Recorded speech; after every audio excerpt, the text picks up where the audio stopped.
welcome everybody to the Ask Barry V show. I'm a little lonely today. Mr. Baker is not with us, so I'm going to do the show solo today. And let's go ahead and get straight to our first question. Tom C. asks, when doing Facebook advertising, what is the best method of gathering the lead information? Tom, I'm guessing that you're asking me about how you gather the lead from someone from a Facebook ad or from a Facebook when you boosted a post or something. So it's a little vague, your question, but I hope I'm answering it correctly. If not, let me know and I'll try to help you any other way that I can. But when you're running a Facebook ad or boosting a post on Facebook and you're trying to generate the lead, which to me should be the goal of most of your marketing, you're trying to get their name, their email, and their phone number. So we do a lot of different ways. I've had great success with just putting a phrase at the bottom of a post that says, please private message us your name, email, and cell phone number, and we'll respond to you promptly. We've had great results with people just in that private message, in the private message area, they'll just give you that information and you can contact them. Now, of course, when you're running an ad, what makes sense is that when you're a special offer they're trying to get, or maybe to attend a seminar or something, they're going to click on a link that takes them to a lead page or a landing page in which you would gather, a form would pop up and you would gather their information. And then a lot of times with those, you can use lead pages and so forth that you can gather the lead, drop it into your software, and it's automatically in your management software. So those are the two common methods that we use. And of course, if it's an event, I really like using Eventbrite. I know there's a lot of content managers and programs out there where you can take a look, track attendance to an event, event planners and event managers. But Eventbrite actually has become very popular, and your event shows up at the bottom of Eventbrite when other people in the community are looking at it. I recently did a women's self-defense workshop, and our local TV station was looking for stories to cover, and they actually saw our event on the Eventbrite.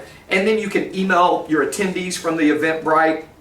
You can export those into your software from Eventbrite. So if it's an event, I would probably do something like that. So there's three methods that we use depending on what type of ad or what type of event or what type of offer that we're running. So I hope that helps. Amanda D. asks, I have always had problems working with my local school systems. They rarely respond to my emails. Any advice on how to network with them when the school board won't give me the time of day? Okay, Amanda, so you're having problems networking with your local school system. Maybe you're a new school, or you just haven't done much networking with the public schools before. For me, I always like to give back or ask someone if I can do something first for them, and then ask if they can do something in return for me. So, a method of doing this would be to contact your local school board or just your local elementary school and inquire about partners in education. Let's give back. You can adopt an elementary school or two elementary schools, find out what is required to be a Partners in Education and what the duties are, or the different methods that you could support an elementary school. To me, that would be a good foot in the door.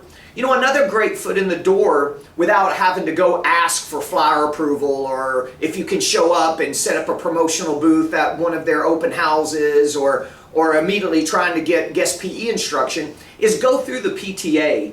The PTA, there's about, I forget, maybe it's a month. There's a short window of time that every PTA organization is allowed to do fundraising for their elementary school. So very first part of the school year, you're going to want to find out from the elementary schools in your market who the presidents and vice presidents of the PTA are, and contact them and talk about helping them do some fundraising. Now, I have some great fundraising ideas that we use for the PTA, but that's not really what you ask for, and I only have 20 minutes here in this show to go over those. But going through the PTA to help them raise funds, get you involved, get you starting to know people, and if you make a friendship and really help the local PTA of a certain elementary school, that's going to open up doors, going to open up opportunities, going to open up communication. So there's two simple ways to start building a relationship.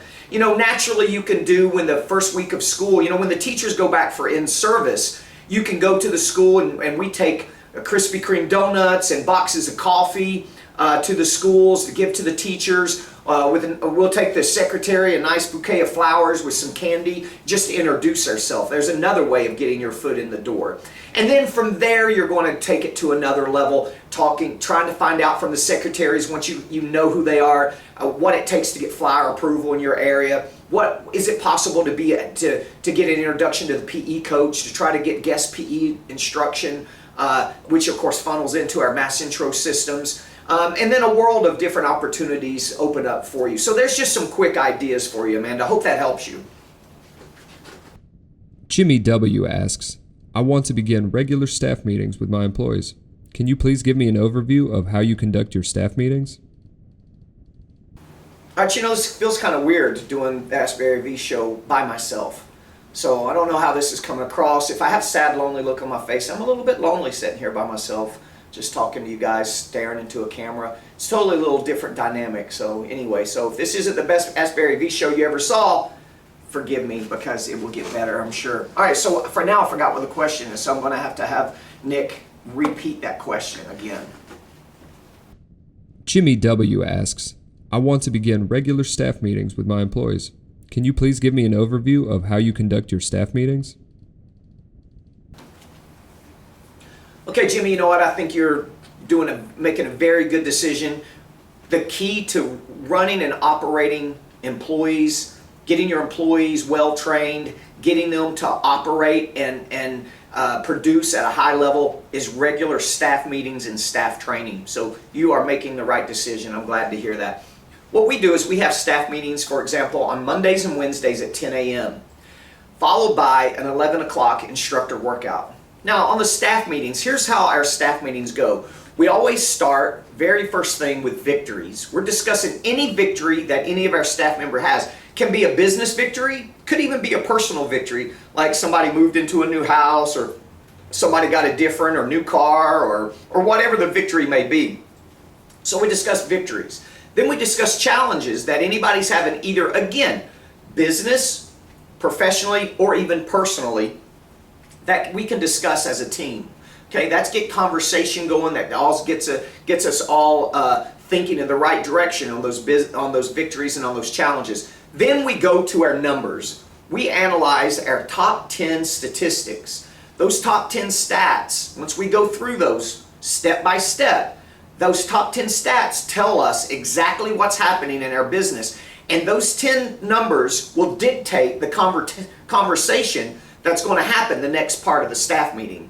So, for example, if maybe our power appointment goal didn't, one of our certain schools did not reach its power appointment goal. Power appointment is a lead appointment scheduled for an introductory lesson. Maybe they didn't reach their certain goal we have for them. Well, then we discuss, why is that?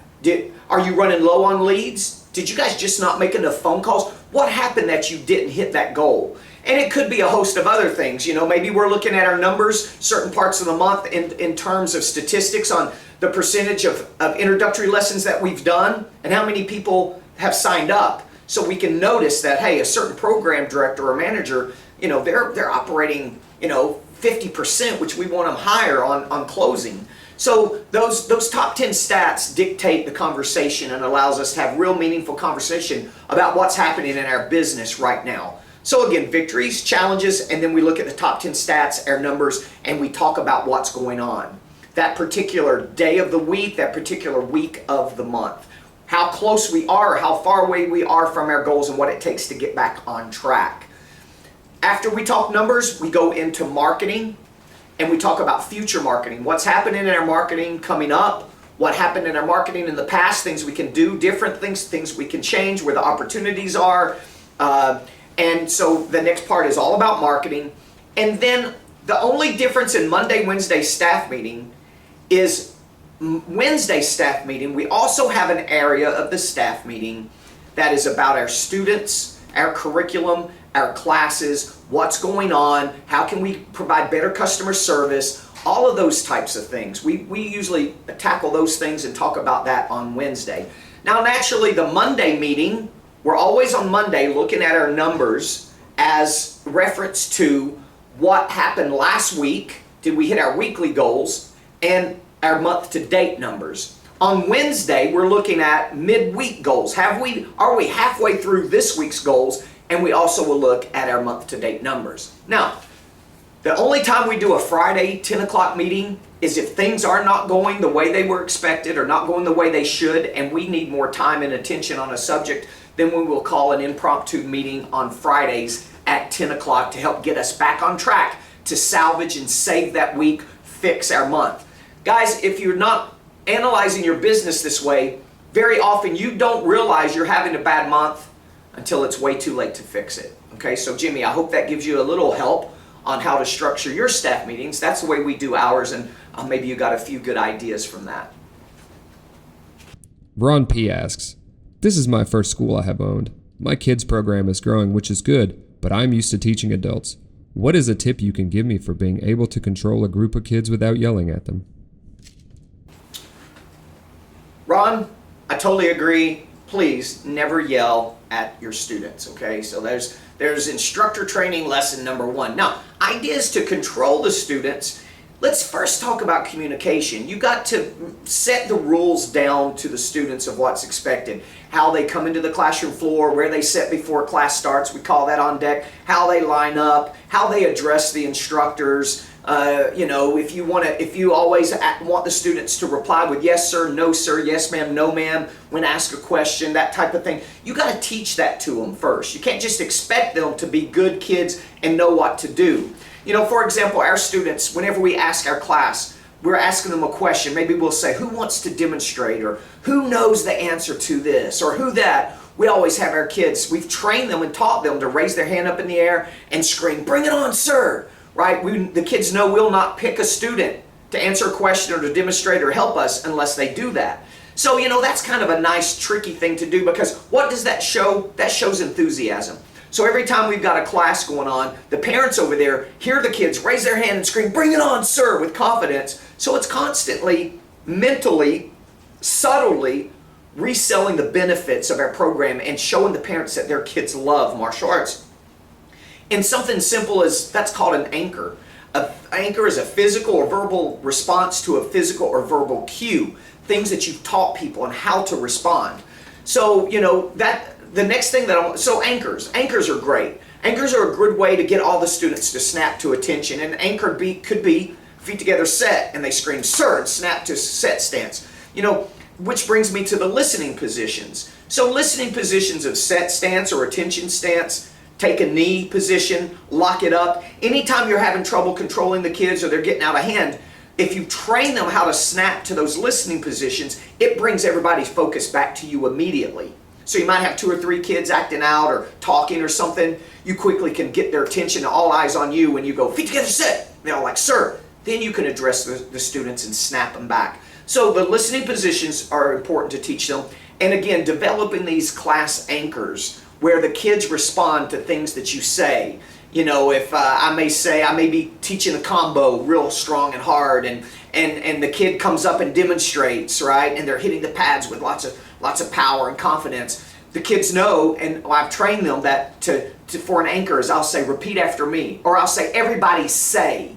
So when I say "everybody say," they always repeat what I'm saying. So this kid's hitting mitts, and I look at him and I go, "Wow, dude can hit hard, man. Everybody say power," and then the kids will go power, just like you did. So those are all fun controlling type techniques, anchoring, listening positions. That keeps the focus on you, and you can use that to snap the students to attention when you get a couple of them that are not paying attention. Okay. Best piece of advice I could give for you and your instructors, though, is to attend an instructor performance college. You know, we just did ours in Vegas. We'll be doing one again this October in Knoxville, Tennessee. And that is to make sure that's to take the students through. It's not about curriculum. It's just about being a good instructor and learning different class formations and what different ways of lining students up and conducting different drills and those communication techniques and 5 steps of correcting bad behavior. So we will be having that in Knoxville, Tennessee, October 6th through the 8th, another instructor performance college. Okay, so I think that is all of the questions for this edition. Next week, Mr. Baker will be back, and we'll have more questions for you. If you'd like to ask me a question, you can hashtag AskBarryV. You can email me at barry@barryvanover.com, or you can, wherever you're watching this, on Facebook or on YouTube, just ask your question where you're watching the video, and I'll be glad to add that to our show. Thank you guys so much. I'll talk to you next week.